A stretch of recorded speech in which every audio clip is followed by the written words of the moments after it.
चल पहले बस ले ते थर्मस से निग्गा पानी करके पाया छोटे से ऐसे खांसी जी ने इन्हें खांसी बहुत होती है ते नाल इन्नो ले आई है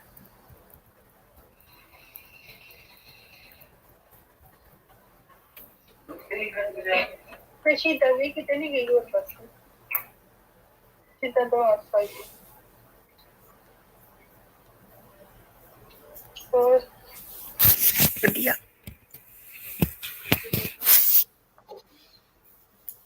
ਹੋਰ ਕੀ ਸੁਣਾਓ ਕੀ ਸੁਣਾ ਰਹੇ ਤੂੰ ਸੁਣਾ ਬਸ ਹੁਣ ਉਹਨੇ ਆ ਕਿੰਨੇ ਜਾਣਾ ਵਜੇ ਕੇ ਆਉਣ ਡਈ ਆ ਲੈ ਇਹਨਾਂ ਦੀ ਮੈਡਮ ਮੈਨੂੰ ਕਹਿੰਦੀ okay okay ma'am Good morning. Hi, Harpreet. Good morning, Harpreet. How are you?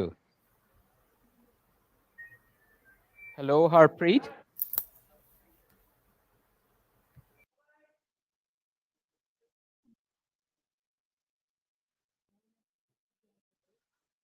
Hi, Harpreet. I could hear you for a moment. Can you just confirm that you can hear me? You should be able to. Planet Harpreet. I heard some action. Oh, well. Somebody has disappeared from Planet Harpreet. Harpreet, can you just put into the live chat? Yes. Just write that into the live chat. Yes.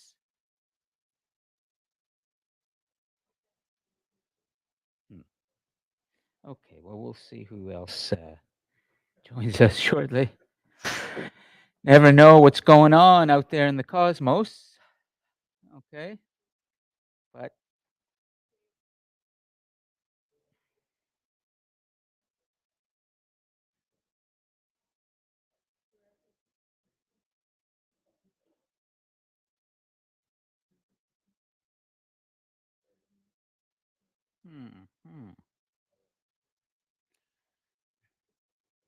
that's interesting.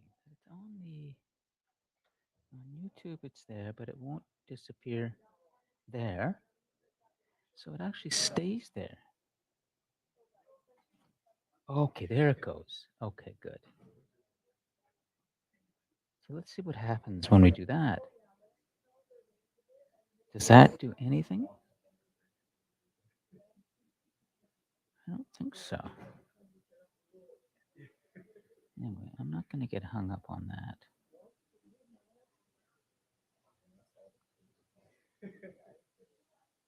So,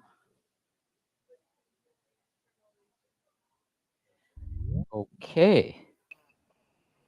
We are 5 minutes from takeoff here. And let's just make sure I can see who's connecting right now. I see Planet SS, but it's very small letters. Is that Suj?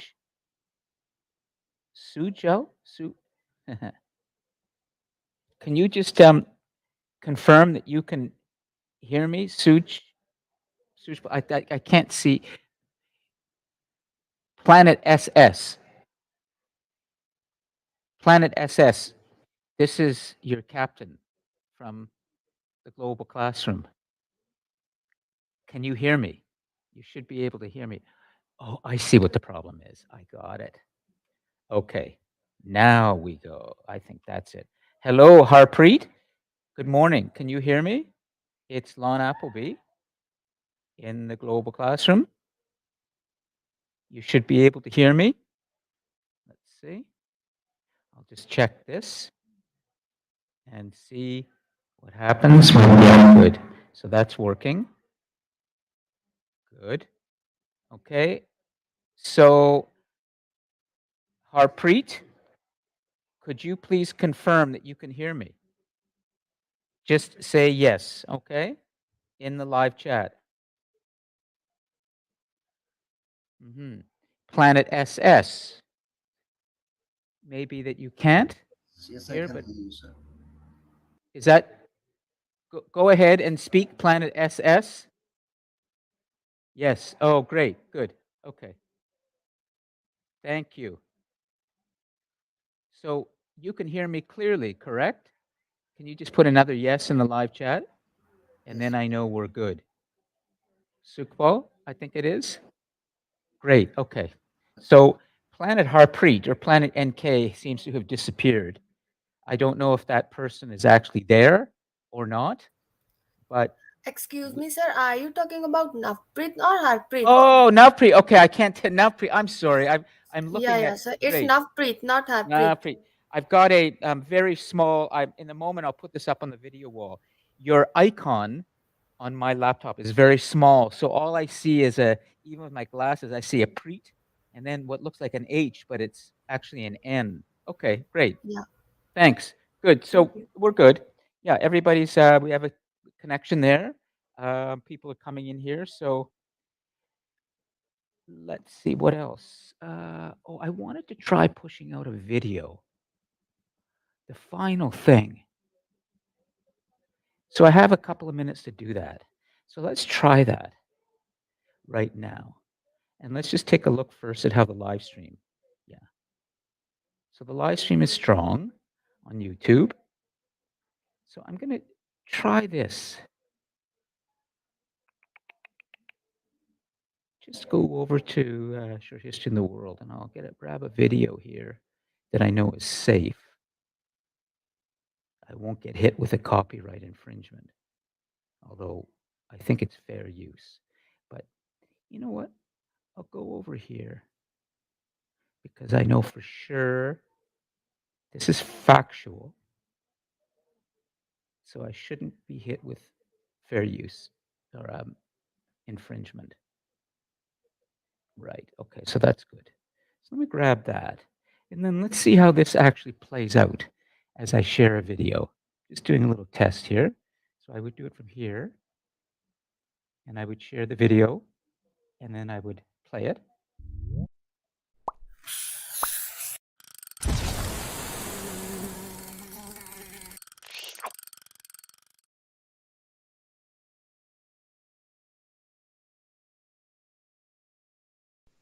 Welcome to Summer Science Online. I am Louisiane Ferlier, the Digital Resources Manager in the Royal Society Right now, Collections, going and at I'm full delighted to screen. share with you today. Now I can do this. If I want to narrate, I can lower her. The digital version of one of the treasures of the Royal Society And I Library. put the, It is So Micrographia now by I'm Robert actually Hooke, which was narrating published this in at low 1665. volume. It is really The- exciting because I'm basically Micrographia mixing remains today one as of the I most go. inspiring scientific books ever published. So right now And on to me, it is Robert Vimeo, Hooke's I answer should to the say question, on what do you do when you see Victoria, things that no one has ever seen before? the With our let me digital just confirm this reconstruction, with you are Navpreet now and able to Sukhpal. turn the Right pages now, could of you just our confirm, unique the two of copy you, of as you Micrographia watch for this yourself video? from home. And I want to share 5 reasons to be inspired Okay, there we by go. Micrographia. So, First, Sukhpal and Navpreet, it includes some of the as you most watch important this video scientific illustrations ever and published. listen to the voice of the Although young woman Hooke's speaking, writing really can you makes hear for me a great narrating read, over it? it is Just say clear yes that or no in the Micrographia live was chat. such a success because of the 38 illustrations included in the volume. Hooke had apprenticed with one of the most important painters of his time, Peter Lilly. Okay. And this, along with his scientific Sukhpal precision, and Navpreet, explains what why do we you get see such right now amazing in front of you? illustrations. Can you just tell me Crucially, what are you the watching size a of the video plates that full he screen included in the book with audio? has a striking Yes or no? effect when you read it. Great. Okay. This is why we chose not Do only you to see digitize the the young woman illustrations, with but the place headphones them on? back in Yeah, their physical full context screen, within and now the you book. see a book. And Now you see a book as you're being now able it's to a book unfold the with plates Micrographia. digitally yourselves, Minute you Excellent. can really Excellent. recreate And the experience of the as reader she's discovering those illustrations for the first time. Let's take the louse, for example. Here, Hooke does something really cunning. He takes a very common pest and describes it in pretty frightening terms as a creature which will never quiet happens. until it draws blood, Navpreet, which is as you troubled listen at to me, does nothing, it sound like not I'm even a man narrating scratching his a head, documentary that and you which would is watch so on Netflix? saucy, You his see the word, not picture mine, that it occupies hear even audio, the crowned head. but you hear me As speaking. Micrographia is that dedicated to King what Charles II, You're hearing right now and I seeing? think that Hook is being pretty daring Sir, here. actually, I'm So not Hook takes hearing. this I'm tiny unable animal, to hear you clearly. describes in You can minute hear- Can details you how hear it me sucks clearly? greedily on his own blood. But by describing this louse in pretty frightening Navpreet, can you terms, hear me clearly, and or do then you when hear the turning the woman's pages, voice you and it's conflicting with my expand voice? this louse into a Sir, very large animal. you. I think you're trying to scare your public. I'm So, able to clear the woman's Hook voice operates clearly, but two not yours. changes of scale. The first,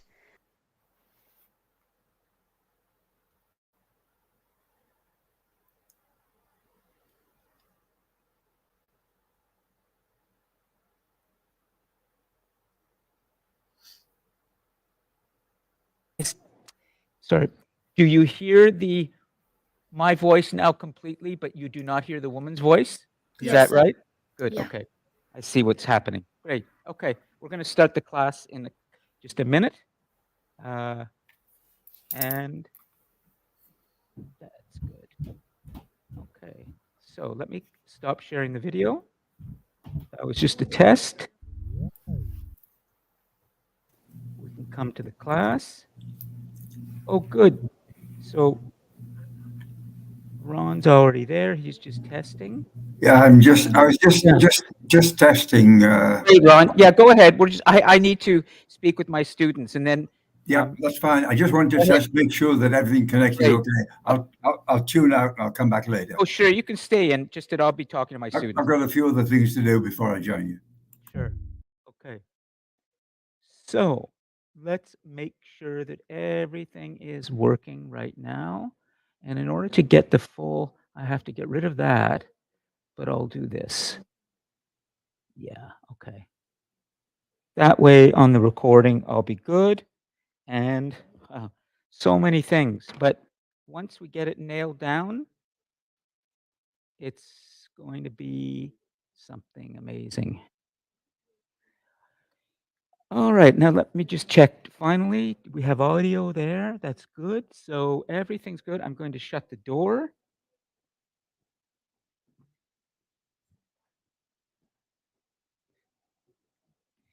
And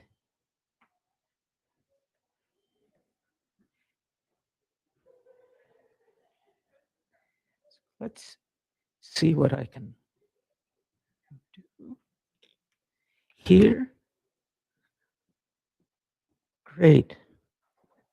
So come on in, Maria.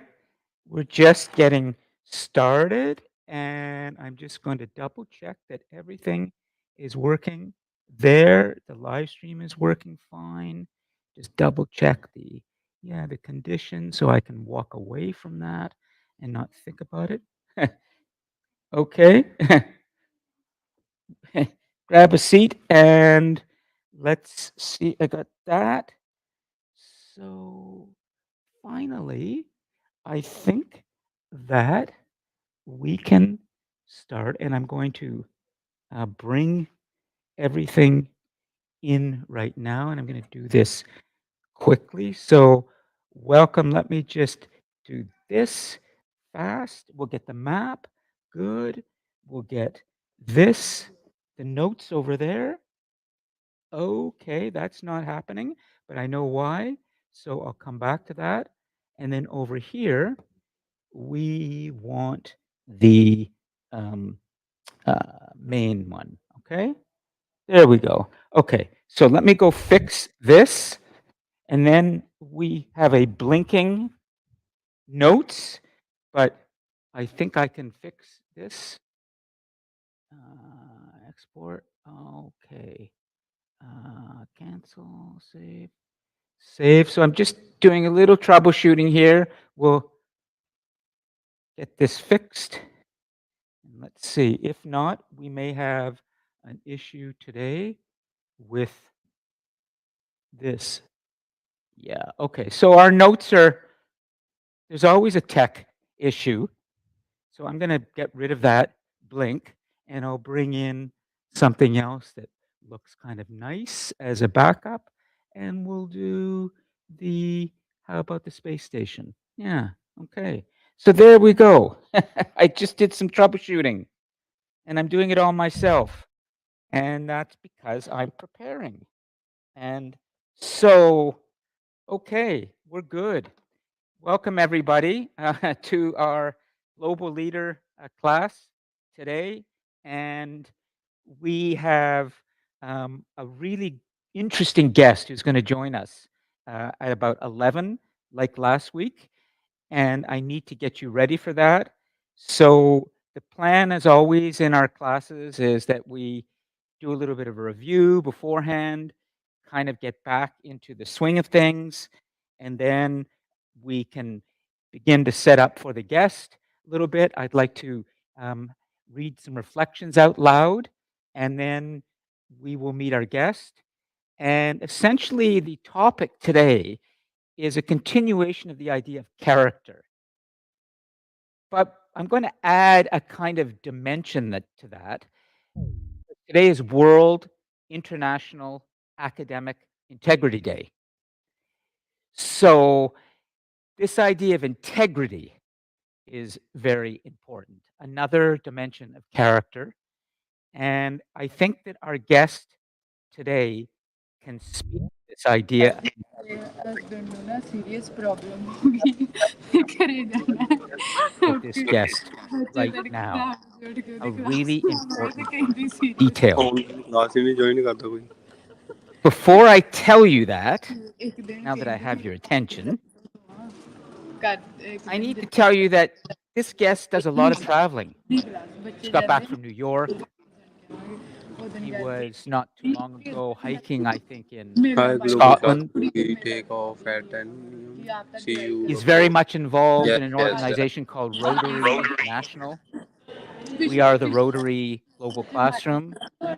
Tomorrow night in this room, we will have a big event that I'll be hosting for World Polio Day that Rotary International has every year. So this whole idea of integrity, the Rotary clubs, Rotary International, polio, our guest who does a lot of traveling. Guess how old he is? Keep going. Let's get the microphone going because I want our guest who's maybe just starting to connect in the back, getting ready to hear this. If not, I'm going to repeat it to him. So, Ron, if you're not hearing this already, you will hear it shortly. But okay, so let's get going. Here's okay. So, who's the first one to speak today? Is it Carrie Ann? You're alive. Yeah. Okay. And Maria. Okay, I'll give you a mic, and then Connor and Juanita can share one. So let's start this. This is going to be very, very interesting. I'm I so just proud. told you about this so guest, proud. okay, that's coming at 11 a.m. He's very involved in the Rotary clubs, travels a lot, well-spoken, good energy. So how old do you think he is? Who said 30? Me. Okay, 30. Carrie Ann said 30. And what's your name again? You're Ivy Martland, right? Ivy, great, nice to. Have you been in person yet? No, good to see you. Ivy, how old do you think our guest is?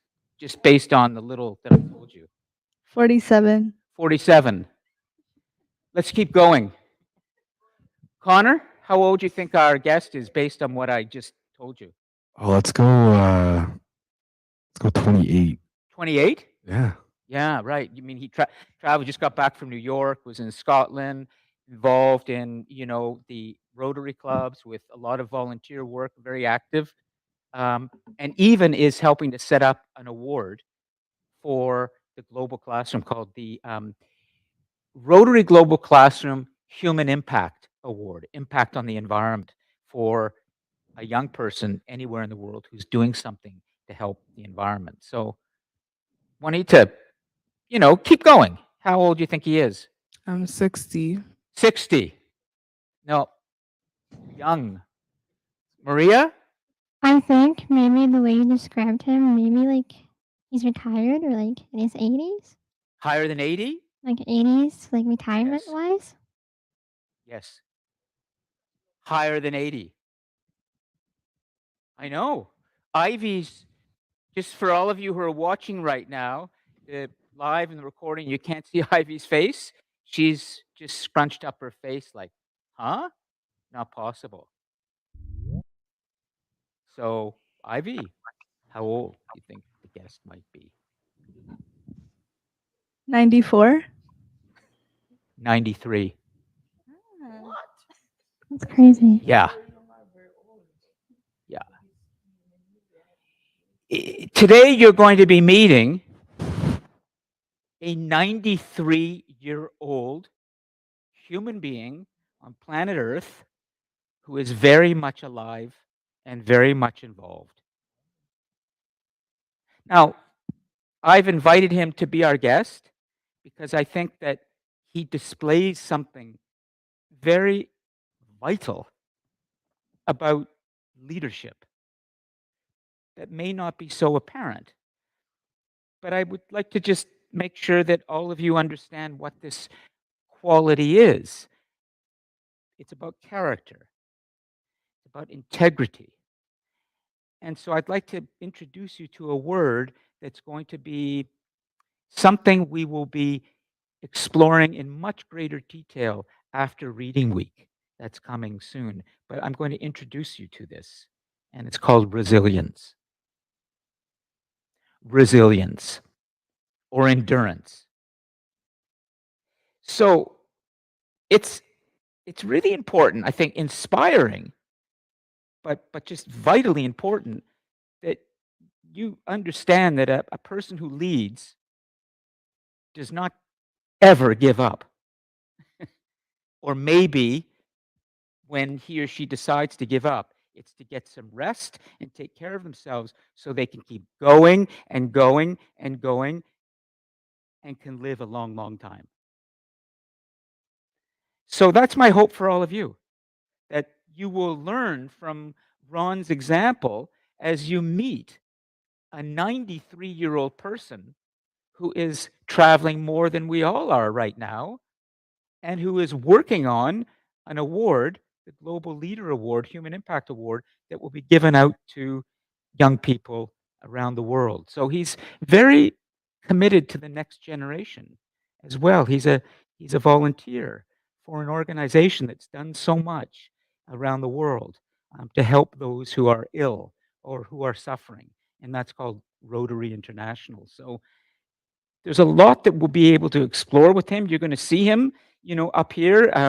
And I actually told him there was no need to drive out here this morning, even though he could have. He's in Toronto. He's just going to come in online. And it wasn't because he can't drive. It's because he's too busy. He said, if I don't have to drive out, good, I can do some other things today. So just raise a hand. And for those of you online as well, just put in the live chat, have you ever met a person in their 90s who is making this kind of contribution and has this kind of good health and energy? Have you ever, Ivy? Carrie Ann? Connor, Juanita, Maria? Yeah? No. Do dogs count? What's that? Dogs? Do Dogs. dogs do dogs? Like animals? Yeah. Well, you have to multiply by 7, right? I mean, there's different For species. dog years. Yeah. Yes, we could count any kind of. I think he's going to beat any animal, including dolphins and elephants that live quite a while too. So, do you know that not too long ago, the great mayor of Mississauga here, Hazel McCallion, she turned 102, I think it was. And she actually stood at a press conference with our premier, Doug Ford, the Premier of Ontario, just about a year ago to commemorate the naming of a highway, I think, after her or some big thing. And she was 101. Oh, good. Dammy's here, so we can get the notes going. You want to head over there, Dammy? And I'll, excuse me, let's people give a little bit of a close-up here of the gentleman who's going. There he goes. Dammy's just arrived. And Tammy, do you want to get the cards going? And we need to write some things down. We've already started, and Tammy will put this down. And the word that we need to write now, that is the critical quality that we're going to be exploring with Ron today about character. What's that word that Tammy should write down? That we just resilience. Thank you, Connor. Resilience. Resilience. RESILIENCE. Resilience. Way to go. And I'll try once more and see if we're getting the notes up here. We have a little bit of a breakdown. If not, then we'll just have to live with this. But hold on, let me see if I can do this. It might come up over here. No, we're still okay. We've got a problem with the notes today coming up on the dashboard. So for those of you watching the dashboard, you won't see them up here, but we'll just have to see them on that camera. All right, but I'll bring it back here and we'll explain. Okay. So for all of you watching here right now, I think you know sort of the drill, but on the dashboard right now, you can see that in the top right hand corner is the YouTube live stream going right now. Okay, and there's a latency of about 10 seconds. So we're on camera 1 at this moment, which is that camera. And then I can switch that camera just once, that's all, to position 2, and that takes it over to Dammy. Okay, so just so you can see this in action. But you'll see it on the video conferencing system first, just below, that's Toria, and then in about 5 seconds, you'll see it on YouTube because there's latency of a few seconds. Okay, so there we go. So essentially, that's how people are going to be seeing online Dammy's notes today, but I want to keep the camera over here. And it just means that for those of you here in person, you can't see the notes there. Okay, that's all. And same with the recording, but you can turn your head or we'll get Dammy to, we'll give Dammy a microphone and he can tell us what's there. Okay. Okay, and then just in the lower portion, that's our Vimeo channel. That's the long-standing Global Class Vimeo channel where everything kind of began with the Global Class about 14 years ago. And then these are our DC Connect up there in the tabs, the map of the world, the space station live. And I have some other, is this Paula? Hello, Paula, come on in. Oh, you look good. I didn't recognize you. I thought, whoa, who's that? Paula, got nice new hair today. And so I'm kind of going on a tangent here for a moment as a way of updating you on something, but we'll come back in a moment to Ron, and then I'll proceed. I meant to tell you all of this at the beginning in the sort of what's happening section, but we got going. So we're just taking a break. We'll get back to setting up Ron in a moment, okay? In 2025, the World Expo is going to be holding their big exhibition in Osaka, Japan. And it's a World Expo is a 2-year, every 2 years, an event where World Expo is held in a different country. It's like the Olympics of technology. And it's a very, very good place to display new developments in tech. And without getting into too much detail, I just wanted to let you know that we're planning now to make a presentation there in Osaka in Japan in 2025 about what the global classroom, Rotary Global Classroom is. And I think we're gonna be pretty sensational in what we can display. So I wanted you all to know first, I want to thank you all again for being part of this amazing experiment in education where I believe we are creating the new classroom for humanity with good tech that others will follow eventually in some ways, but it doesn't matter. All that matters right now is how all you react. And I can tell from the reflections that I'm reading and from what people say that the work we put into this space over the last years is starting to really get more and more attention. And I think that we're going to be ready to do something pretty awesome in Osaka, Japan. And that is that we have created with all of you the first multimedia classroom for humanity. This is it. It's happening here. Nobody's doing this, and we're just getting started with this. It's the idea that we're bringing all the digital media into a classroom now, and we can use all of that stuff that's out there to help get you more educated. And it's in person. And it's not in person. And it's recorded, and it's on YouTube, and anybody can participate in it, and it doesn't break down. The tech is good. That's what we're doing here with your help. And I hope that we can be able to stand up in Japan and say, at last, in a classroom, the educators have gotten ahead of Hollywood. They've gotten ahead of television. They've gotten ahead of social media and Instagram and TikTok and all of those platforms that have the tech that tend to be way ahead of what's in a classroom. We need to reverse this. Otherwise, the world cannot interact. And we will have more, I think, conflict and war. And it's not a good place that we're in right now on planet Earth, if you look at what's happening. So you may hear me talking about that, about Japan in 2025. And Mayreen, whom you met, and her family are going to be a part of that. And if any of you want to be a part of that presentation, as we're getting ready for it, just let me know. But it's just starting. Okay? It's just starting to get prepared.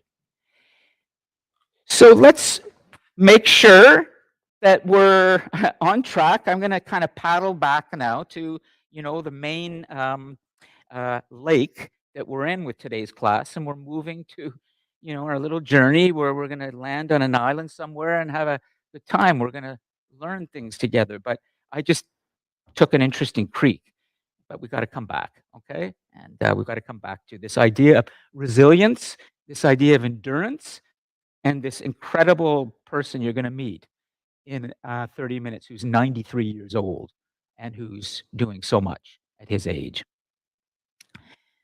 So let me just check in with all of you and see any questions, anything that you'd like to review before I do a little review with all of you from last week and make sure that everybody is sort of up to speed on everything that's coming in the next weeks.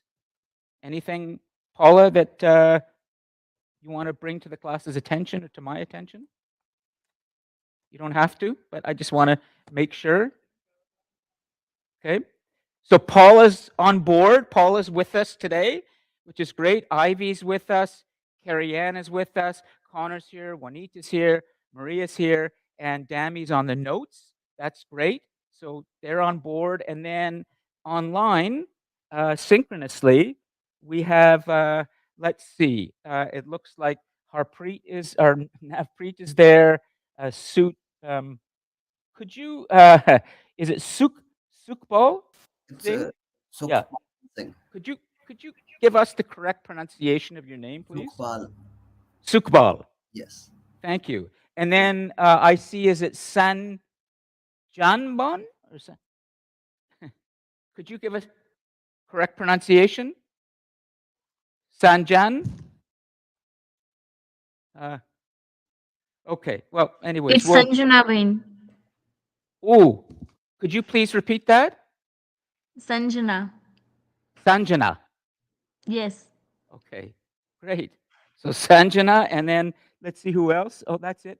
And then there are all the students watching the recording later. So hi, everybody, from all of us. And, hello, good morning. Excellent. Dami, can I trust that you'll stay on top of the live chat too if you see anything there? I set it up for you. Okay. Well then, let's, in the next 15 or 20 minutes before Ron joins us, and we really explore this idea of resilience and endurance and integrity with a kind of a wizard. This is, oh, Ron, I hope you don't mind me saying this if you're there right now, but I will say it later. This is the real Gandalf. You ever wanted to meet Gandalf? Do you know who Gandalf is, I think? Okay, well, just a second. Connor, why don't you explain to Juanita who Gandalf is? It's a character from Lord of the Rings. I didn't really watch it too much, but I know who the character is. He's an older, long-bearded, amazing wizard, a wise man, a very wise man. And I like to think that in this class, even though it's all about youth, we have a lot to learn from the elderly too, don't we? If we can bring them in. So, all right.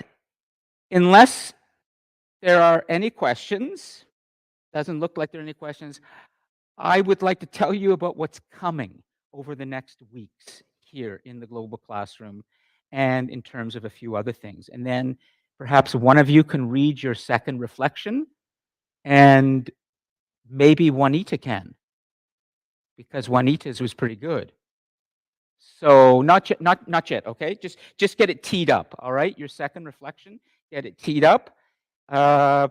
And I want to show you a few things, and I'm going to try and stick handle this really well today. So let me come over here to the, just a second.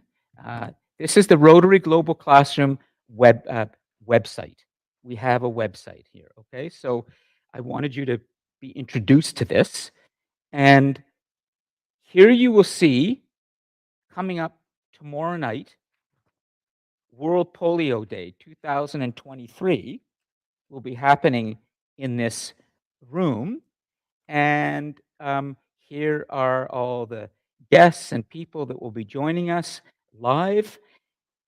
But I want to tell you more about what's coming in terms of events that will be taking place in the Global Classroom. So I just wanted to introduce you to this idea that there is a web page in the on Durham College called the Rotary Global Classroom, where you can see things that have been happening in the Rotary Global Classroom. This is very early on. We're still building this.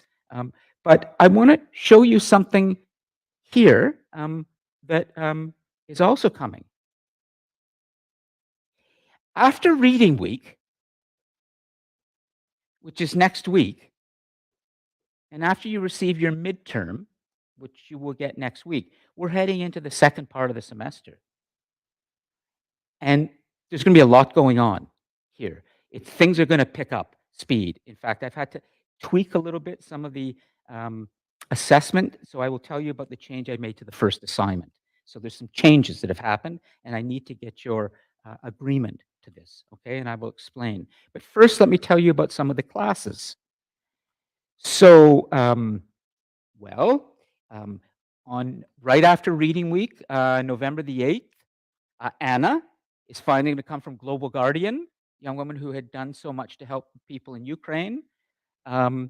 Madison will be joining us the next week. She used to direct the Student Leadership Institute here, and she's now doing her PhD at Ontario Tech, and it has a big mental health component. She's doing a lot of original research in mental health and social media. She's going to do a presentation and talk about leadership. Then you're going to meet our president, Don Lavisa, and that is going to be what's called DC Talks. And that's going to be a class we will have on November the 22nd. He and I will co-host it here. And he is going to be bringing in about 3 or 4 really interesting Durham College graduates to talk about generative AI and how we can be using it in a much more constructive, positive way, generative AI.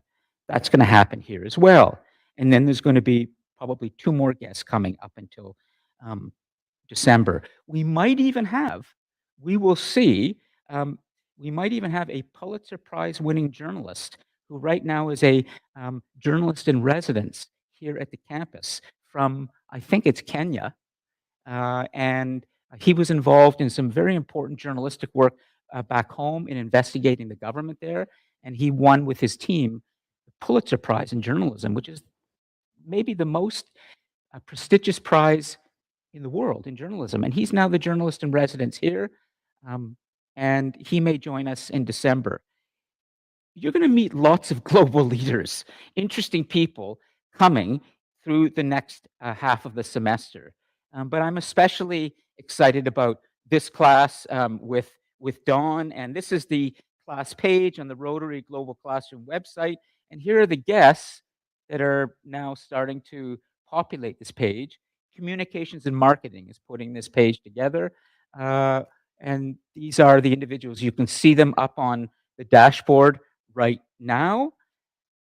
And so I just want to let you know that there will likely be a guest coming each Wednesday for longer than the guests have been coming this half of the semester. They'll probably join us at the beginning of the class, and we'll have a whole class with them, because there's some good guests. But so there's Ron today, 93-year-old, great activist, and you know, fabulous energy.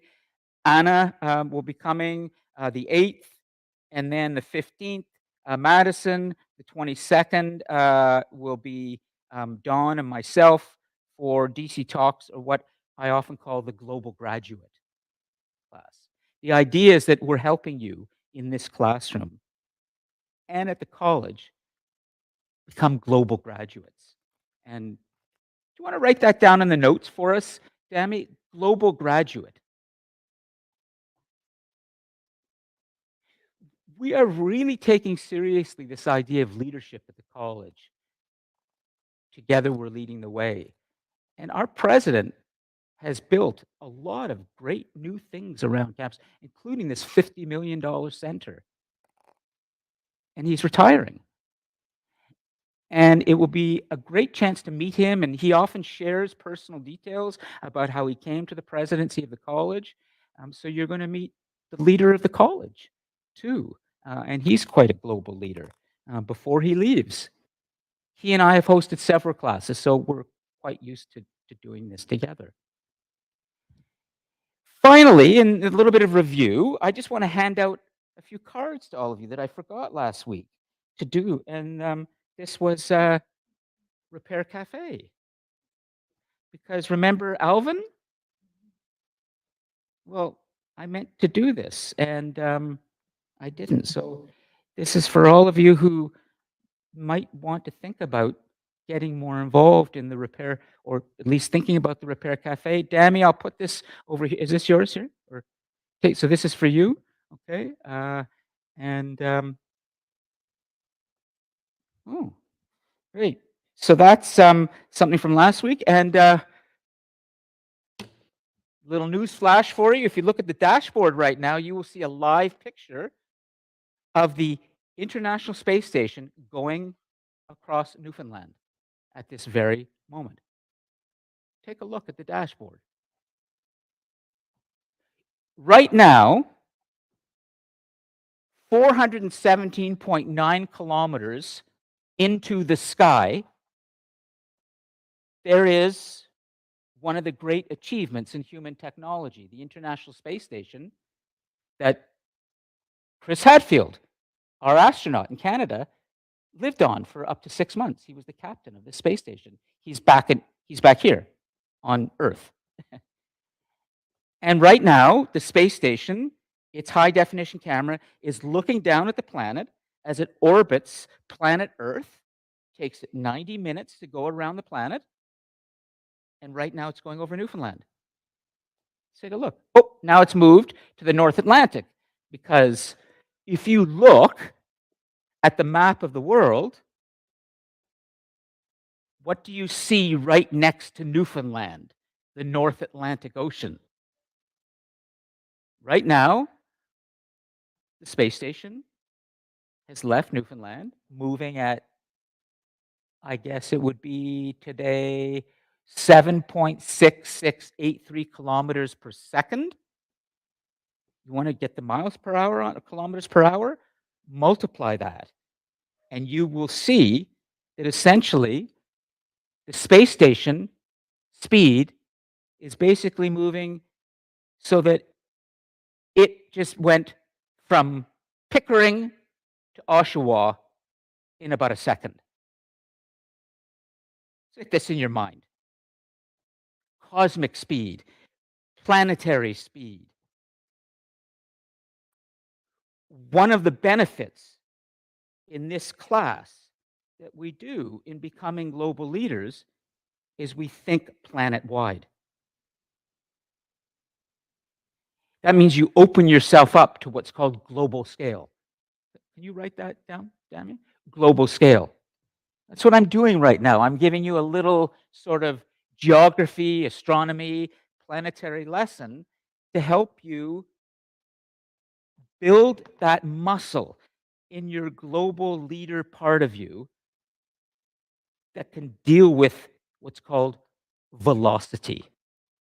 You know what velocity is? Want to write that down? Velocity. Dammy, what does velocity mean? Velocity. V-E-L-O-C-I-T-Y. Absolutely. Thank you, Carrie Ann. Speed. Velocity is speed. Have you ever thought about how fast everything is in front of you on your screen? How information flies around the world? How fast everything is in the world today, so much so that it can seem overwhelming? Well, we've got to get stronger.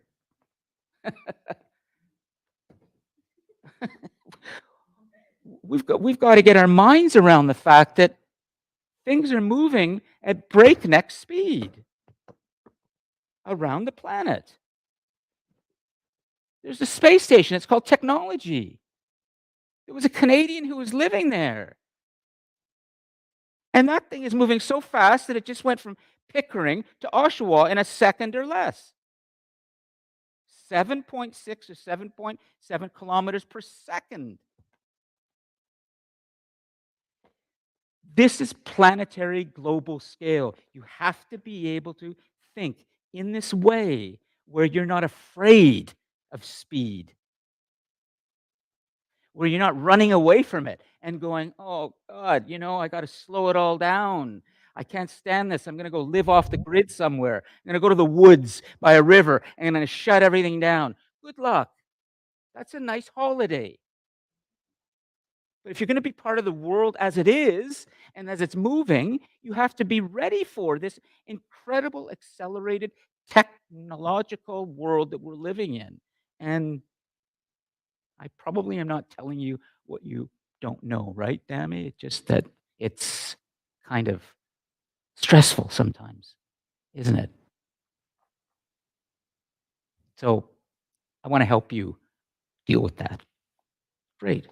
Okay, so that's what's coming. Some of the classes and let's see what else. I think we're going to have time for about 5 minutes to have someone read their reflection out loud, and then Ron's going to join us, and then we're going to really start to understand something about this idea of resilience, endurance, longevity, and maybe you want to find out from him something about how do you live into your 90s and continue to make a contribution. I'm assuming that all of you want to live a long time. Yes? Good. Okay. So why don't you come up and, or actually, no. Yeah, come up so they can see you. Okay. And then I'll put this up here. Bring your laptop up here and come sit on the high chair and bring your laptop. That way everybody can see your face. And Juanita's going to read out her second reflection, and it will take me too long to put it up there. So you have it in front of you. Yeah, you want to get, and you've got, I'll turn that on for you. Okay, good. So let's see. While you're finding, I might be able to find it. Give me a second. I kind of teed up the reflections here. There's Dammy, Anna, Nishan, Mandeep, Nick, Sophia, Carrie Ann, Sanjan, Hassan. Good. If Hassan were here, I'd have him read his out because he didn't have a chance last week. Is this you here? No. Okay. Which? Okay. Is it up? Or maybe I'm. There it is. Yep. Good. I got it. Here we go. You can read it from there if you want. Okay. So Juanita's going to read. Come on in. Juanita's going to read hers out loud. And I just want to remind all of you that I want to speak with you briefly afterwards about how we're going to change a little bit of the first assignment and others coming. But for now, let's hear from a really good student reflection. Please go ahead. Our class on October 4th was great. I enjoyed our guests and their engagements with us. We discussed many topics in that class, varying from volunteer work as a global leader to the value of our faith in the journey to becoming a global leader. If I were to talk about the many things that stood out to me, I would write beyond the word count.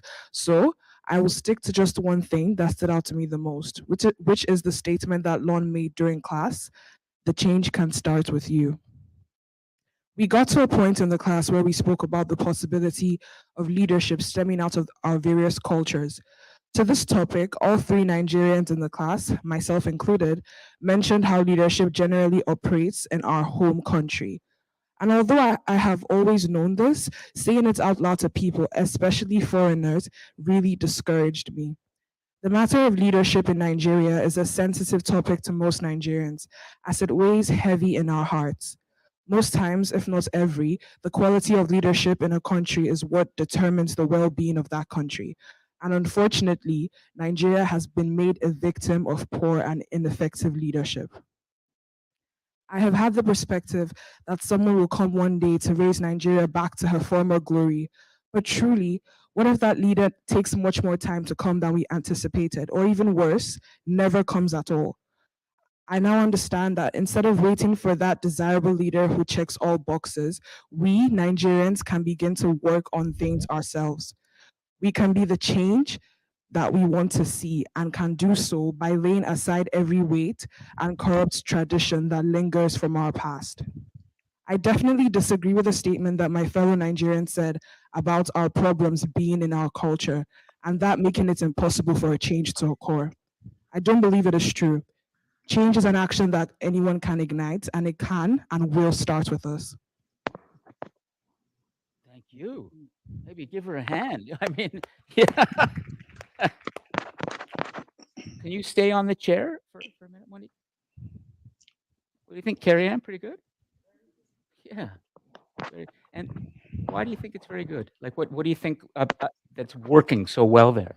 It's deep because amidst what's happening or the past, she sees herself as a global leader that can be the change, which is good.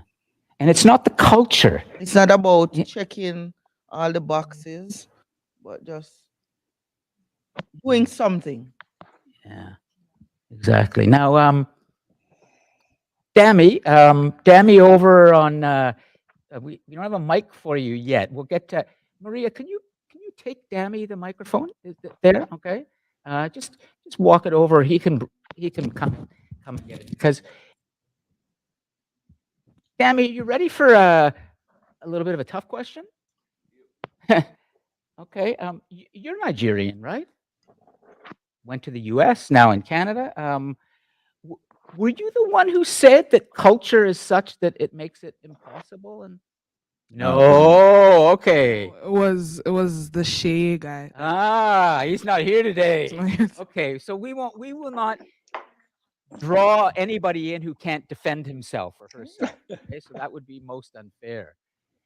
Yeah, I kind of had a feeling Dammy wouldn't say that, given of the way he thinks. But is there anything you want to add to? I see where he's coming from, though, to be honest with you, but I do not agree with his statement. So you agree that it can happen with you, or it can happen with Juanita? Yeah, I do agree with that. Yeah. Great. And you also gave that really good example last week when we had that discussion about science and, talking about Earth being flat or round, and how you have come to really understand something about science. Allowed you. Very good. Okay. Is there a question from someone online? No? Okay. Is there anything else you'd like to say about Juanita's reflection other than the fact that it's very well written? I think it's fair for me to have said early on that this was definitely written by a human being, not a machine. And the human being is sitting right here. And you're not pulling our leg here. Like, did you get a Chat GPT to write this? No. No, you didn't, huh? Yeah. Wow. Okay.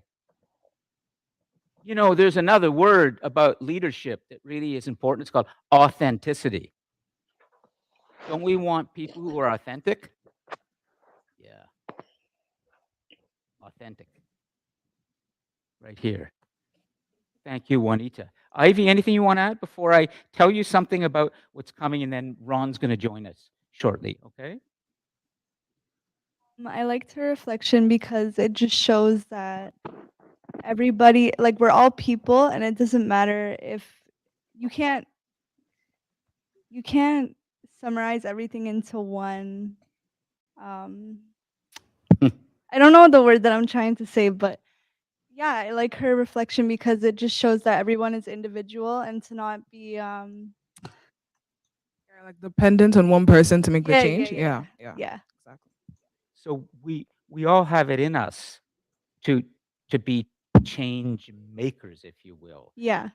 And what sorts of qualities, though, based on what we've been exploring so far this semester, what sorts of qualities does a person who is going to be a change maker need, would you say, Ivy? Just based on what you've been hearing in the class so far this semester.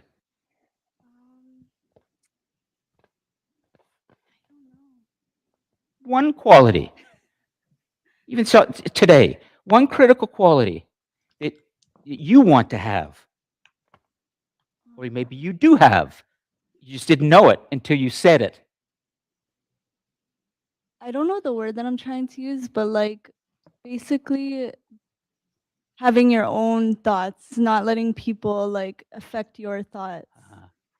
Independence. Independence, yes. Yeah, and then the courage Courage, to that's a good one. actually defend your independence too. I think that people have a hard time like standing up for what's right because they fear that they might look stupid in a time, but then when progress is made after, you're so much more proud of yourself for standing up for what is right. Yeah, absolutely. So that independence is important to change. Thank you, Ivy. Dammy had something he had to go deal with, so I'm going to take his place for a moment, and I'm just going to write this on the board to make sure we get this here, okay? And he's got some very creative handwriting. Mine's not so nice, but independence, okay, is really important. So that will be in the notes. Okay, I am going to check to see if Ron's in the class because he said he had to leave early today. He has something. Yep, I'm pressing. here, Ron. Okay, I'm here. great. He's here. He's- Okay, so let's bring Ron in, and then I will tell you at the end today about the different structure for assignment and reflection. I'm not surprising you with anything, by the way. I can just tell you briefly now. I'm just going to be removing the first assignment and adding a little bit more to the weighting for the reflections in the second half of the semester, okay? So I'll explain later. I wouldn't put more work on you. I'm just changing the weighting slightly for things. That's all. I'll explain. Okay, but so let me bring Ron in, and Ron, are you able to share your camera right now? I don't Not, know whether I there can you say- are. I, Okay, hold I on. can see you. Yeah. Yep. I'm going to make you full screen for everybody. Okay. And they can, just a second. Here comes Ron. Hi, everyone. Okay. So, everybody, I want to welcome you to, and I'll just speak for like a few seconds, and then we're going to start. I'm going to welcome you to somebody I really admire. But I'm not going to say anything more. I've already talked about him. I would like you to look for a moment right now at the picture. you're looking at a 93-year-old human being who is so busy that he has to leave the class early today. He sent me a 93-year-old human being who is tech savvy, writes me I'm email. not sure about that. Okay, well, anyways. I use technology. I'm not sure. I would never claim to be tech savvy. Okay, well, so let's start. Okay, we have Ron for about 25 minutes. He has to go at 11:25, and then we'll conclude. But Ron, is there anything you would like to say to the students here? You're right now you're live in person with me. Paula is here. Ivy, Carrie-Ann, Mujib is here. And Connor, Juanita, Maria, and Dami just had a little emergency. That's the in-person group. Then online, you can see in the icons there's several other students online. And then, Ron, there are many others who just watch the recordings of this class. So essentially, you're reaching now with the recordings about 41 to 42 students. Great. Okay. So welcome, Ron, and we're going to talk a lot about this idea of resilience with you and your where you are in your life. But is there anything you'd like to say to all of the young people here? Well, first of all, I just enjoyed the past 15 minutes of your dialogue, your interaction there, and I must compliment the students of today how much more aware they are of global issues than when I was a student of their age. Now that goes back a hell of a long time, but the world continues to be round. It turns around, and there are so many things happening in the world. The awareness and bringing together people such as this group you have here from different parts of the world, I think is so important in helping us understand each other. One of the issues I see in the world is that there is too little understanding. And without being particularly critical, I find that lack of understanding is especially pronounced in our friends south of the border.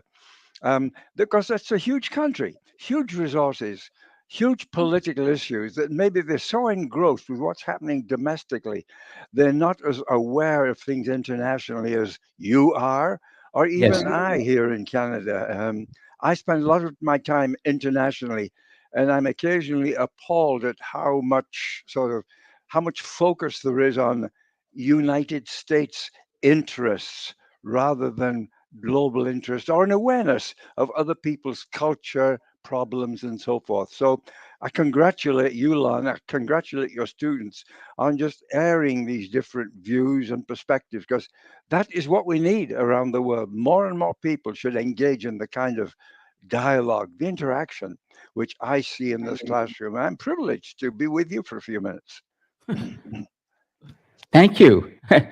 And probably we all thank you. I don't want to say much, really. I've talked a lot already, and I want the students to engage with someone like this. So, guys, take your time. If you feel you're shy or whatever, just remember you just listen to somebody who's 7 years away from being 100 years old. 6 years, as a matter of fact. It's my birthday on Saturday. I'm going to be 94. Oh, Ron, you're not serious. Yeah, yep. We have a Rotary District conference on Saturday in Oshawa, and I'm going to be hoisting the ninth. As I often say to my friends, I'm in the middle of the ninth innings, and I'm just hoping there'll be extra time. Yeah. Congratulations, Ron. Congratulations, Ivy. Let's move the microphone around. And for those of you online, why don't you put your questions, if you have them, into the live chat, and we'll take them up. But for now, we're going to move around in person. And let me just come back here for a moment and see if I can do a little stick handle here on that. Okay, good. So we can see the others right now. And Ivy, let me just do this. There we go. Okay, good. So now we can see So everybody is now seeing Ron full screen on the recording here online, and they can hear us here, and they can see us in a little window in the top right of the screen. Okay, so Right. everything's on Ron right now. Do you have anything you want to say, Ivy? 2 questions. So my first question being, what would you say that helped you live a long and healthy life? And my second question is, how old do you feel mentally? Great question. Okay. First of all, I enjoy life. I have always worked at things I enjoyed. When I was studying at university for my PhD and my MBA, I enjoyed what I was doing. And throughout my career, I have enjoyed what I do. And whenever I found I wasn't enjoying my work, I said, it's time to quit, go somewhere else. So having fun. And so enjoying the work I do, because work consumes a large part of my time, or has over the years. Relationships. I'm so fortunate in having a loving family. 3 kids, 11 grandchildren, and they all, in fact, 1 great grandson now. They all love each other. They're supportive of each other. And many, many years ago, when my wife and I were traveling and the kids were young, we always said, if anything were to happen to us, if the plane were to go down in the middle of the ocean, we didn't make it, the kids would support each other. That kind of relationship. So then, other than that, I've tried to keep well, exercise regularly, eat the right things, manage my weight, have annual checkups, and all those other things. But really, the state of mind, enjoying what I was doing, was probably the most important thing of all. And then, what was the second question you had? There was a- Good. Go on. So my second question was, how old do you feel mentally right now? Oh, yeah. Well, people often ask me how old I am. They shouldn't, but they do. I say, well, there are 2 ages. There's the chronological age, which happens to turn the clock at 94. But then, as I said, there's a biological and a mental age. First of all, how old's your body? Have you looked after it? How well is your ticker? All your other organs and so forth. And mentally. And there is a test you can do. You go onto one of these wellness sites, and I clock out somewhere around 75, 77 years of age. So, and I feel about that too. And many of my friends are in that age group, mid to late 70s. My wife died about 6 years ago, and my current partner is about 15 years younger than I am, and we feel very, very contemporary, both of us.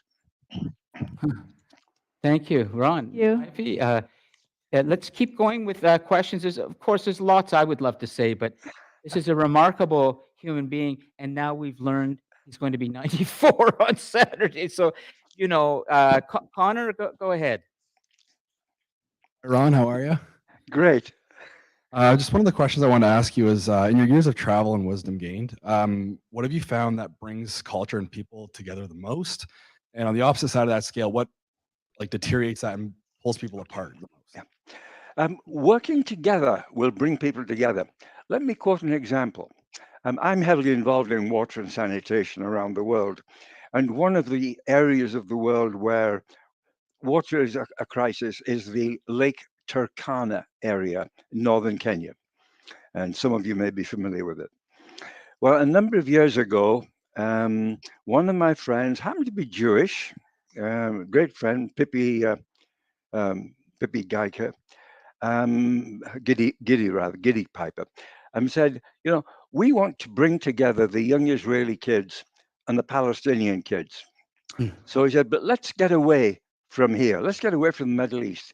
So he launched a water program in the Lake Turkana area, set up a camp there, and invited Israeli kids, Palestinian kids, to work on addressing the problem of how to provide water to those desperate people in the Lake Turkana area. And once they got away from the local pressures, once they got away from the influence of their parents, influence of the local media and so forth, those kids worked together to address a common problem. And it wasn't as if somebody was Jewish, somebody who's Palestinian, antagonism, which we see all the time right now. They work together on a common problem. And I found that in more generally, that was one very good example that immediately comes to mind. People work together on a common problem. They will often forget the things that divide them and focus on the things that bring them together. Wow, this is a fabulous example. Keep going, and I'm so glad you brought up the war right now in the Middle East. We will talk about that, but in the context that you've brought it up, we couldn't ask for a better example. And by the way, Turkana, Lake Turkana, is historically very important in human history. It's where important bones and fossils have been found of very early humans who migrated from that part of the world into the rest of the world and then began to populate. Humans, millions of years ago, all go back to Africa. And we came out of Africa, but that's world history, because I teach world history. But thank you, Ron, for this. Connor, great information. Whoa, keep going. Yeah. Say thank you for that great example, and that was awesome. Thank you, Ron. Yeah. Okay. Let's keep going. If there, that was one example, by the way, where water or the lack of water brought people together. Unfortunately, there are too many examples in the world where water, instead of bringing peace, can create conflict. That is one of the situations, right? In Iraq, for example, right now, the farmers get much of their water from the Tigris and the Euphrates rivers, and a series of canals run from those rivers through the farming community. Well, of course, the person who is closest to the river has the choice of how much water he or she will take. And the poor guy at the end of the canal is, he's the last one to breakfast. And unfortunately, there's a lot of tension created. And only by people coming together along that canal, only on agreeing how to divide up that particular resource, are we going to get peace. And there are so many transboundary issues in the world of water. I think immediately of Ethiopia, Sudan, and Egypt, and the Nile, and the problems that were created by the new dam in Ethiopia, and the dam on either the Euphrates or the Tigris in Turkey is denying water from the downstream in Iraq and so forth. So I work a lot of the time in water, sanitation, and hygiene, and unfortunately, where water should be able to bring peace, unfortunately, too often, it's a dividing agency among people. Thank you, Ron.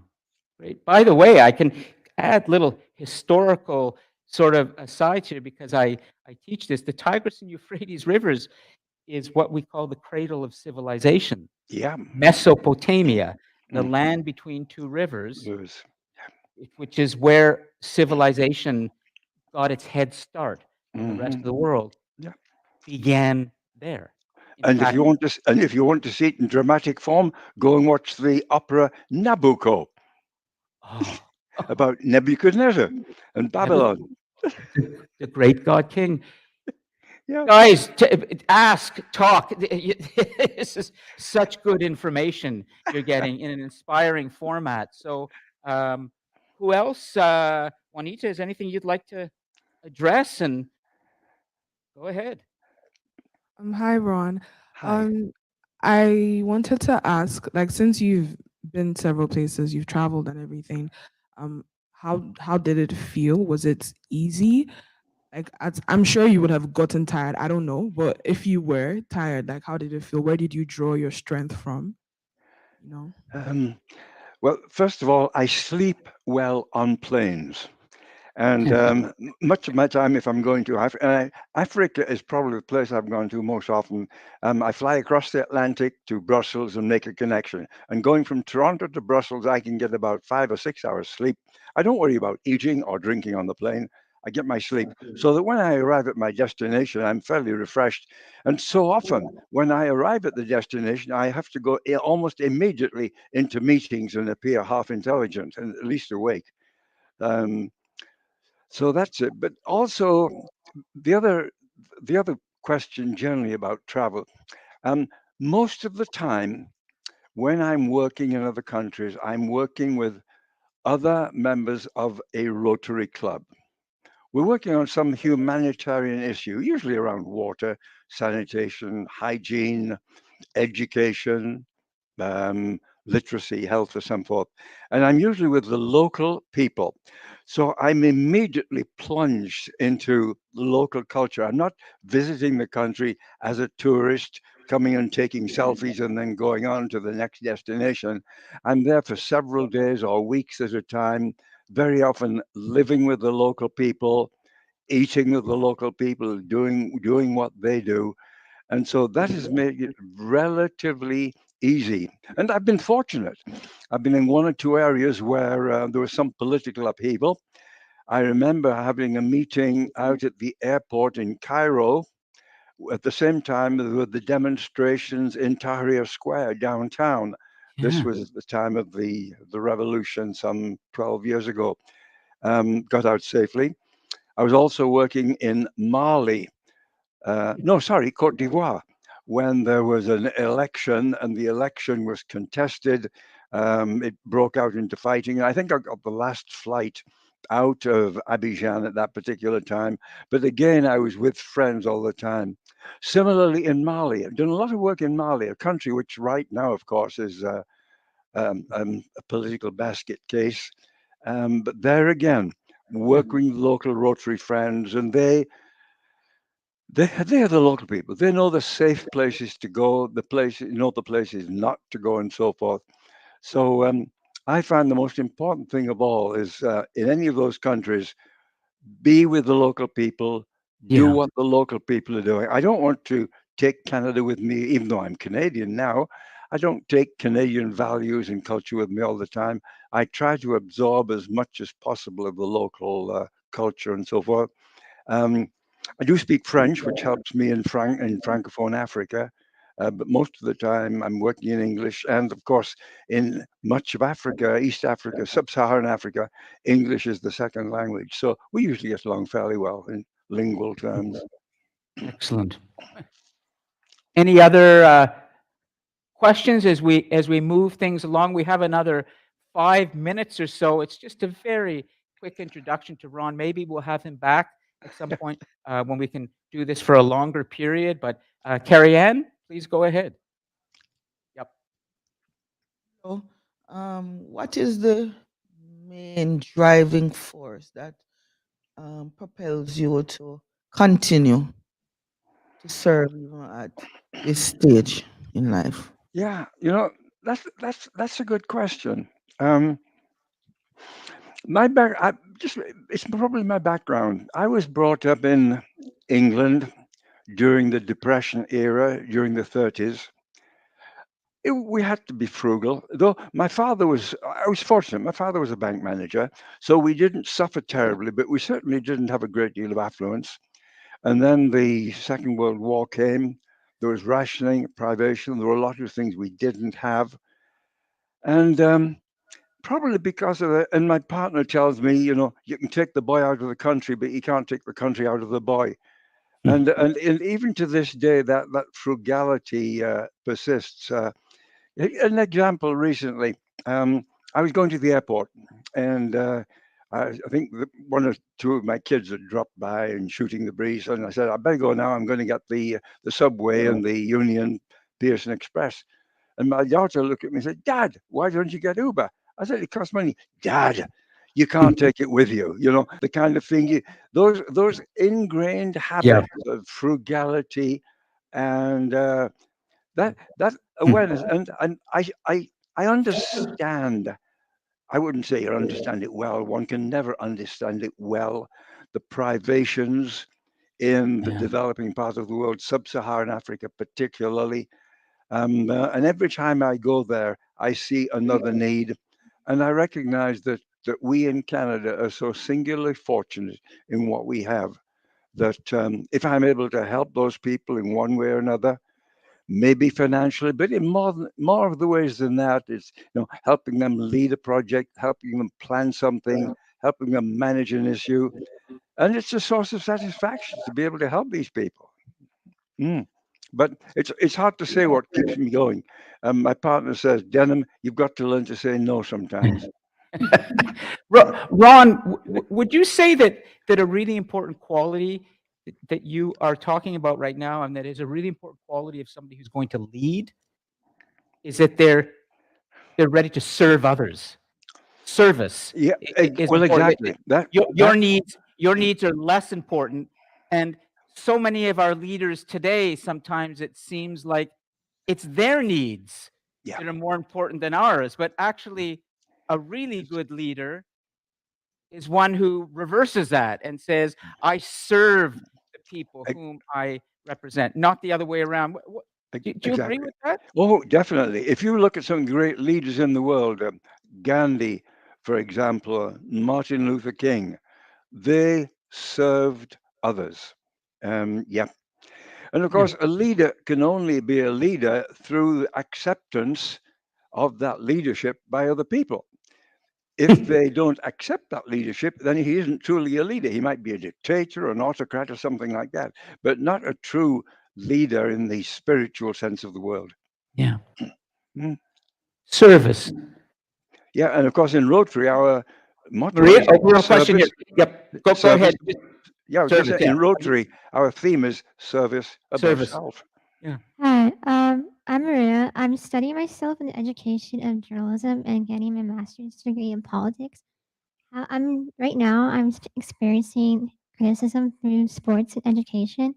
How do I stand up myself through women in sports and through jealousy from men and women? By the way, you can turn and say hi because that's the camera. Okay, Yeah. she's the one with the hoodie.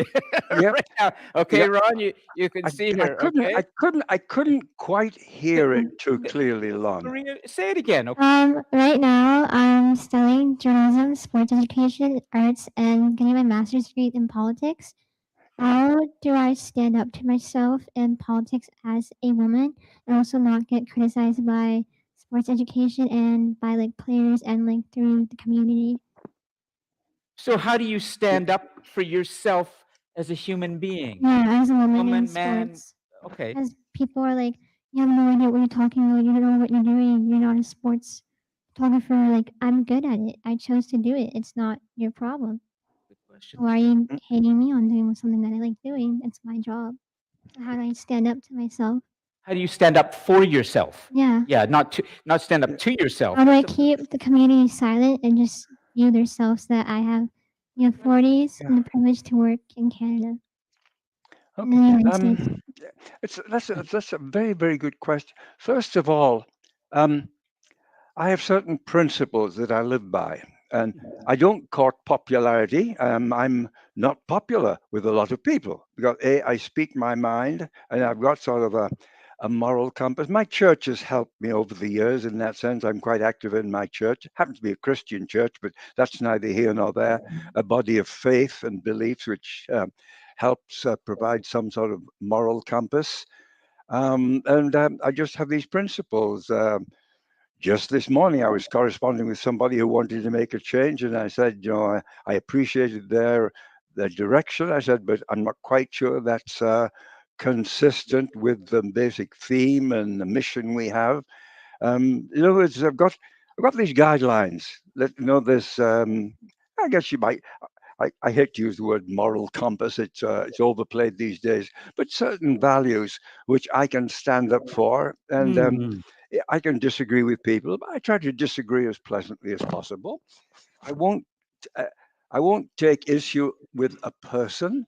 I will usually question particularly their point of view, and say I respect the person as such, but have you thought about this as an alternative way? Just helping open their eyes, I suppose. That's I hadn't thought about this until you asked the question, but that's probably the way I operate. How do you stand up? Do you want to? And also, I'm dealing with like a lot of jealousy through women and men.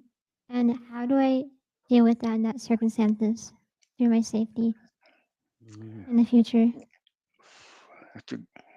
I think it comes back to, I'm going to just help for a second. It comes back to the idea of values. He's talking about it there, the values. So I would ask you, Marie, what would you say is the most important value to you as a human being? Mhm. What's that? To keep silent and just understand the point of view of an artist. To understand somebody's other point of view. Yeah. That's a critical value for you. Yes. Yes. Makes sense. Yes. Absolutely. Yep. I'm also I'm res- also an artist, so like it's also like disrespecting me in a way. Mhm. Respect.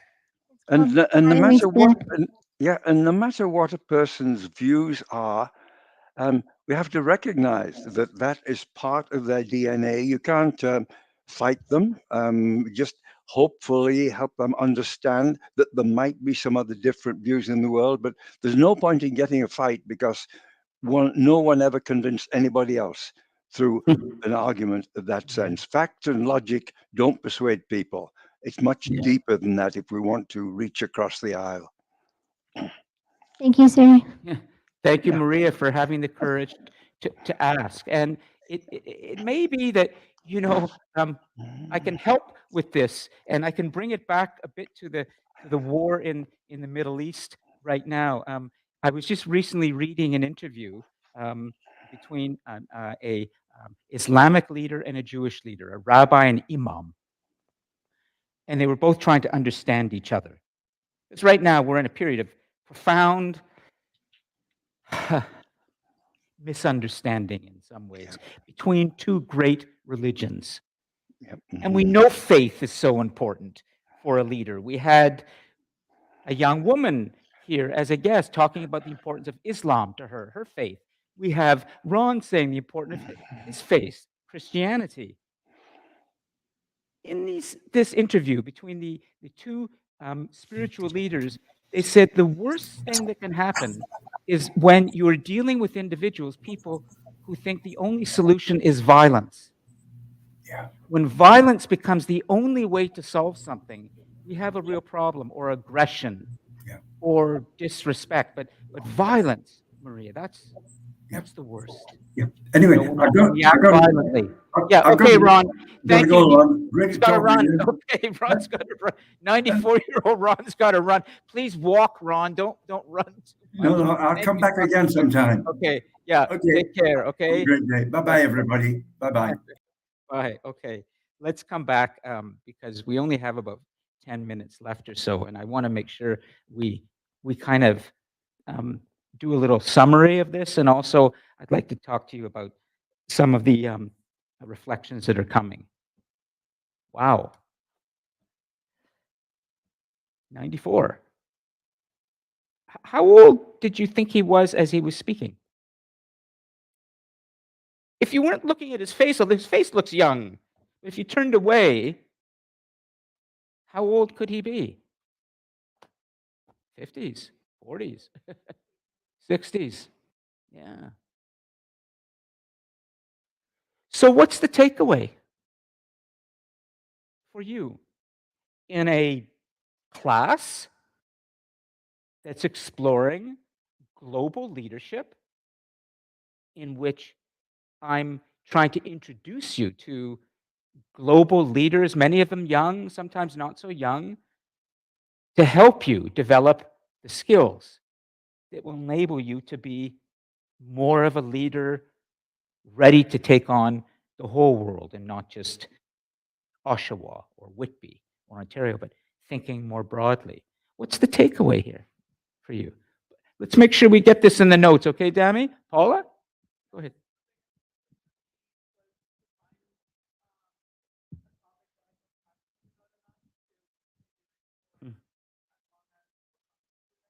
Yeah. Sounds like you found it, right? So Paula is going to come back to Durham College when she's in her 90s, and I unfortunately will not be alive then.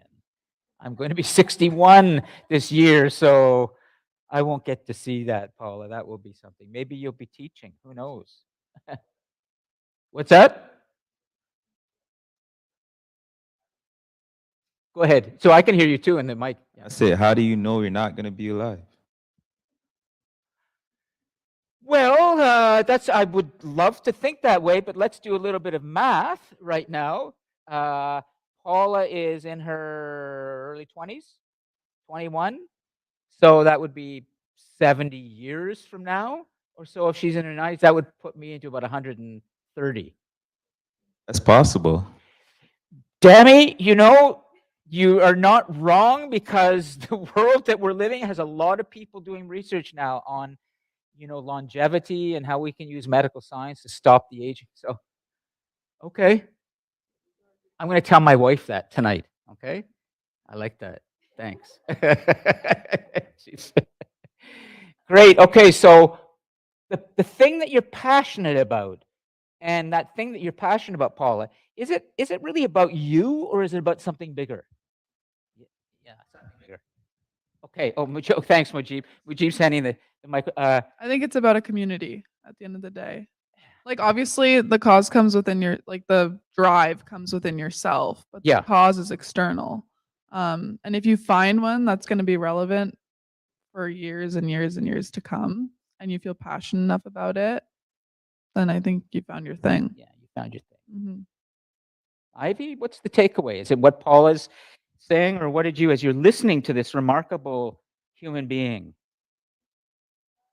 My thoughts right now are you need to separate when you're a leader and you're listening to all these opinions of other people, you need to learn to separate people from their ideas, because people's viewpoints always come from a reason.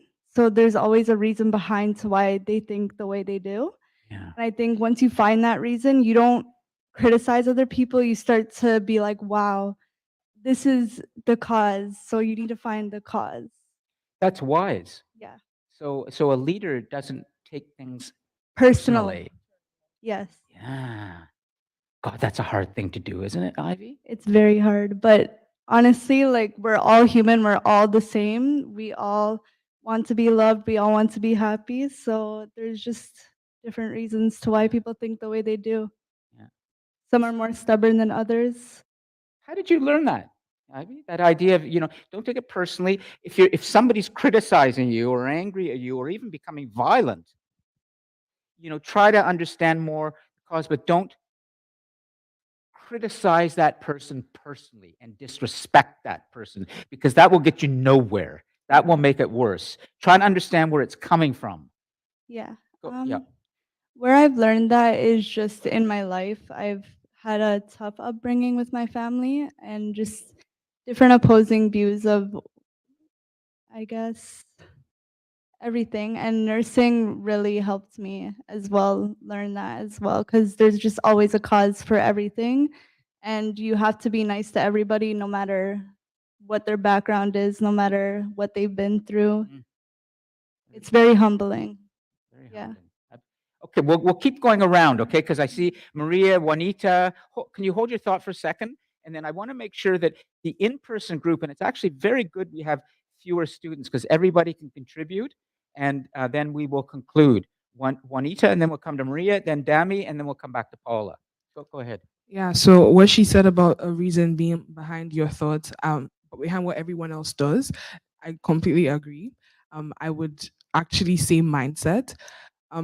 Recently I wouldn't say arguing, but my friend and I have been on this topic of mindset. She resists the idea with every part of her being that mindset determines behavior. So I tried to tell her that that's what it is. Now, it's not even a matter of me being right or wrong. Right. But, you know, there's some concepts that people, like you just say, that you expect to be logical, that, oh, this makes a lot of sense. But she doesn't agree. She just says that's how it is. It's how it is. But the truth is, if you think about it, everything else starts from the mind. Like she said, a reason for what everyone else does. And as a leader, once you understand that concept of mindset determines behavior, you wouldn't take things so personally. You would understand, for whatever reason, that's how they were brought up. That's how their mindset has been carved. So, and yours is obviously different. So you just learn how to manage it, I guess. So, yeah.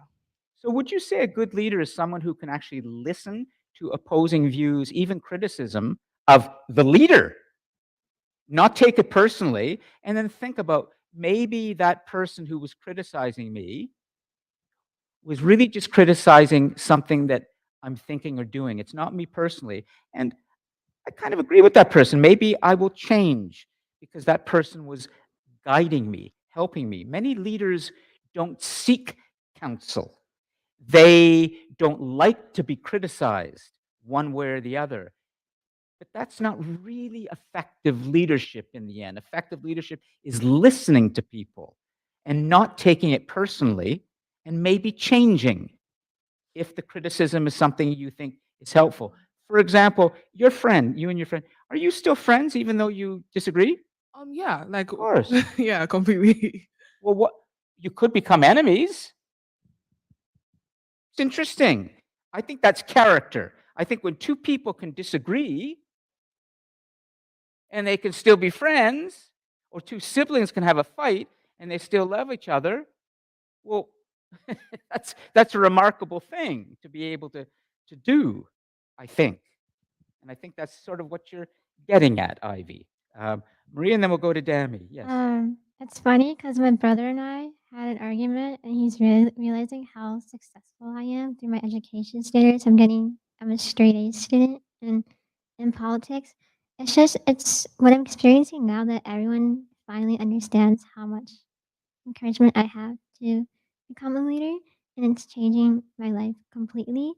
And it's annoying because like once you like finally found your passion on what you're finally doing and your love, like let's say we play basketball or like talk about the Bible or like Sure. you like play sports or even teach, people get jealous because like in a way like they're not going anywhere in their life because they don't have God in their life. They're angry, they're upset, they're miserable. That's how my brother's feeling, and I'm trying to teach him siblings feeling, hey, I'm not a kid anymore. You don't have to act like my dad anymore. I know how to stand up for myself. I know how to make friends. You have to respect me in the way. If you don't respect me, then I can't be your sibling anymore. That's why. And you have to learn. And I tell that to all the players too. If you don't respect me as an artist, you're not getting full attention at all because you have to learn yourself. You're growing up. You're getting stronger. And that's what I told my mom. Like she's so proud. I'm like, Mom, it's called adulthood. I'm growing up. Very good. Very good. Let me get Dami's thoughts, and then, but also the fact that you have the courage to talk in class like this. At the beginning of this semester, you were sitting at the back. Now you're sitting here. I don't know if I'm teaching you, Maria. I'm only trying to create an environment where you feel comfortable enough to interact with others, and I can guide you. That's what I'm trying to do. Create an environment where you can learn from me and from others. Well, it starts inside you, not me. Dami? Oh, Dami's got the microphone, okay? Go ahead. Yeah. One thing that I stood by that I really liked when he said was give me a second, let me get the notes. Was when he said you need to have a set of values that guide you. For me, this is something that I believe in. This is something that I stand by because I believe that without a set of values, you as a human being are like you're gonna get lost or misdirected so easily. I believe that you need to have a line that you draw for yourself, like a boundary that you should not cross. And it's gonna be a set of different principles and values. I just believe that without values, I don't feel like you're really doing anything because you don't stand for nothing. Yeah. If you understand what I'm saying. You don't stand for anything. So that's something that I really agreed. He's teaching. Look at this. He's teaching. You know, the students wrote in the reflections that they like this board a lot. I think it's because close up, and then so Dami, why don't you write a few things down that you just told us, and then make sure it gets into the notes. You are teaching us. We teach each other here, Maria. See, one thing a teacher has never told you is teaching is a two-way street. I might teach, but I learn so much from the students. And if I don't sense the students are learning, then what's the point of me being here? It's a two-way street. So hold on, and then we're going to finish with Paula and see if there's anything on that. Carrie Ann, you want to add?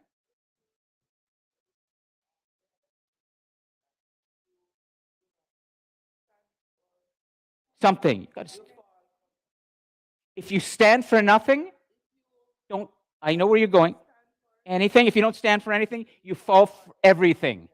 If you don't stand for anything, you fall for everything, or fall Once you stand for something, you are like a tree. You're rooted. You don't get blown around. The trunk is firmly planted. It can handle the snow and the rain and everything. But if you don't plant that tree down, a trunk, you're going to be blown all over the place. Yeah. The question is, where are you going to stand? What values? That's something to think about. Where are you going to stand? Paula? Hello. Okay. Yep. I was just gonna add. I forget who said it, but just talking about like taking criticisms as a leader and understanding where people are coming from. As somebody that's present on social media, I get a lot of criticism for the stuff that I post and the stuff that I stand for. And I've had to come to terms with the fact that a lot of it comes from lack of education and lack of knowledge. So a lot of people don't know what I'm talking about and they can't empathize with my situation or how I advocate for others because they're simply not knowledgeable on it. So that's helped me like brush off a lot of the Sure. But hateful then comments. don't you want in a way to help them to stand something Yeah, and you feel that absolutely. So how do you do that? That's my job, like just educating in a way that is, I don't know, I say like easily digestible, like easily understood by them. And you want them to feel respected. You don't want them to feel ignorant. Yeah, How do you absolutely. make sure Well, the worst way to handle a situation like that where somebody's coming at you saying that they don't agree with your point of view is to come back at them. So in like my case, I usually would respond with a comment like educating them instead of attacking them in the way that they did to me. Do you know what I mean? you have to maybe also try and keep yourself calm so you don't escalate? Absolutely. Because Yeah. it can easily escalate today on social media Mhm. into something that's pretty nasty. Mhm. Thanks for bringing this position into the class, Paula, because Absolutely. you're already there, in Mhm. terms of that kind of leadership. We have about 2 or 3 minutes left, and I want to just address a couple of small things, but just more importantly, Dami, Maria, Juanita, Connor's good, Carrie Ann, Ivy, and Paula have spoken, the in-person group, which is excellent. And if there's anything anybody online would like to say, please say it now. Jump on your microphone. Otherwise, I'm going to move on and wrap things up and just tell you about something around the first assignment and the reflections. And then we're going to conclude. Okay? So let's see. I think we're okay with the online group. And we have the camera in the right place. So here is what I have determined should be done to stay on top of everything right now. It's largely because I'm just a bit overwhelmed myself with 202 students. And so I don't have time to assign the first assignment, which was what I was going to do before the break. That's not going to happen. So you're going to have a midterm mark coming next week that's based on the first 2 reflections. That's 25% of your overall grade this semester. So if you got 5 out of 5 on both, you'll get 100% for your midterm. If you got 4 out of 5 or 5 out of 5, then it'll be a little bit less. But what matters is what's coming after reading week, because there's a lot coming, okay? 75% of your grade, essentially. But I tried to break it down so it's manageable. Here's what I'd like to do. I would like to continue with these reflections in the discussion post so that it would be reflection 3, reflection 4, and reflection 5 will happen in the second half of the semester every other week. The reflections will be made a little bit longer. Students have asked for this often, 425 to 450 words, and they will be worth 15% each, not 12.5% each. The final assignment still remains. The big assignment worth 30% will be due in the final week of the semester. And that assignment, there will be many options on that and an assignment sheet coming, but I'm actually thinking of adding to that a project that you would want to create, that you would lead. You would explain what it is in your assignment based on everything that we have explored this semester, all the guests you would have met. You would think back and go, what kind of project would I like to lead? And you explain it in your final assignment, integrating all the knowledge that we've explored this semester. That will be an option for you. It will be worth 30%. So here's what's coming in the second half of the semester. There is no first assignment. There will not be one. There will be this semester 5 reflections and 1 assignment. You've done 2 reflections so far, each worth 12.5%. 3 more are coming in the second half, each worth 15%, each 100 words longer than what you've been writing. Then there will be the final assignment. To help you get ready for that final assignment, in which there will be research and works cited and everything, be like an essay where you're describing either a project, I'm going to start incorporating some research into your reflections that you do in the discussion thread, where you will have to provide one source and a work cited in that reflection, or maybe 2 sources, so that I can start to assess how you're managing research, and then you'll be ready to do a great final assignment. And in that final assignment, you will have a chance to do it as a written, you could do it as a video, you could do it as a presentation. Okay? Is that okay in terms of how I've reworked things? So I've blown off that first assignment, I've made the reflections worth more, and I've added more, but the final assignment still remains. So remember, when you come back from reading week, you will have 75% of your grade at stake. So there's going to be more work coming in the second half. Get ready for it, okay? Any questions, you can email me. Otherwise, thank you as always for coming in person and putting together something as a recording that will be terrific for the students watching this as a recording. See you next week, or see you in 2 weeks. Yeah, 2 weeks. Great, thanks. Okay, so let me make sure I save the live chat before I do anything that I shouldn't be doing. Open chat. Thank you. Thank you. Thank you. Thank you. Have a good reading week. Okay, I'm going to stop the stream to do that. Great.